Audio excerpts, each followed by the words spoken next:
Member's time has expired. Dr. Jiang Yang. Yeah, Mr. Speaker, I speak firstly about the PISA results.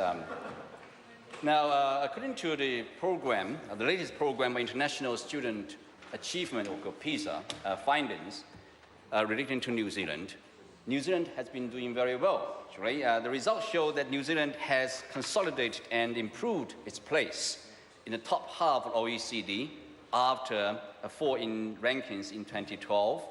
So in reading, New Zealand has come up from 13 to 10. Now I'm come to the topic because the point I'm trying to say is that we have been trying very hard to raise our educational achievement. We understand very clearly that we need to make sure all young New Zealanders have that kind of skills and qualifications to enable them to participate in the modern economy. So that is our particular goal. So to do that, we need to invest more. That is one thing. Also, we need to be more innovative, and we need to have more options. And that partnership schools is just one particular option for some kids. Those kids from low decile areas or from disadvantaged communities. And those kids have not been performing very well in public schools or state schools. And partnership schools can be one option for those parents and their children. So this is why we believe that partnership schools have their place, and partnership schools are unique, schools and students, all our children are all unique. They have their own ways of studying. And that is why we believe there's a place for partnership school. Of course, this particular bill has a concern about accountability of the partnership school, but we do have safeguards there to make sure that partnership schools are able to deliver quality and to meet the standards. So what are these safeguards then? Now, firstly, partnership schools must have a sponsor, which must be a governing body, and also partnership schools must have a signed contract, a fixed-term contract with the Crown, and make sure these schools must deliver specific school-level targets.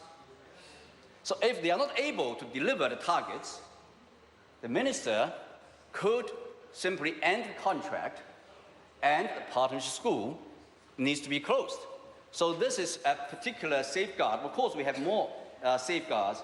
Now, in addition to the right to terminate, the minister could also intervene to make sure that schools are running properly and also kids are receiving proper education and welfare.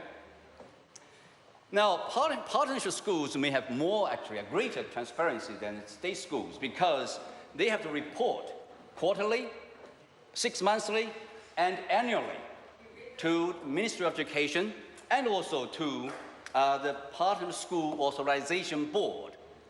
So this is a more frequent reporting system, and also partnership schools need to deliver the annual audited financial statements, and these statements can be subject to OIA.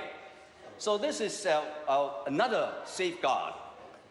And also, we say that these partner schools are not subject to OIA or Ombudsman Act because they are not crown entities. They are simply non-governmental organizations, although they have contract or partly funded or fully funded by the government.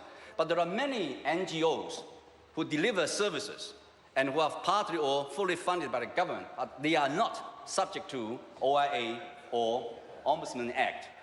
So if these partnership schools are subject to OIA or Ombudsman Act, then how about over 5,000 educational organizations who are receiving partially or fully funding from the government? So this is not a right act. Thank you. Catherine Delahunt.